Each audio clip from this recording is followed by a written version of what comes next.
ඔන්න මම අද ආව ලංකාවට. බලමුකෝ අද රෑ කොහොම වෙයිද කියලා. අපි පොඩ්ඩක් වටේ ඇවිදලා බලමු. මම නෙළුම් කුළුණ උඩටම ආවා. මට මුළු කොළඹම පේනවා. මාගම ලුක් එකක් තියෙන ගානේ. නියමයි. කක්කිය මම බිමට බැස්සා. මාරම බඩගින්නක් ආවා. මම කෑම කඩයක් හොයාගන්න ඕන දැන්. මම ආවා චිකන් බදින තැනකට. මෙතන පොඩි එකෙක් ඉන්නවා. මාව දැකලා බය වෙලා වගේ.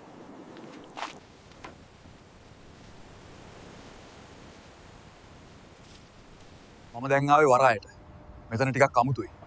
කවුරුත් නැහැ. පේන්න වරදක් නම නැහැ. ඉස්සරහා නැවක් තියෙනවා යමු. මම නැව ඇතුළට නම් ආවා. ඒත් දැන් මට අල්ෆ්‍රෙඩ් කිව්වා එහෙ ලොකු කරදරයක් කියලා. ලොකු වවුලා එවලා තියෙන්නේ කිව්වා.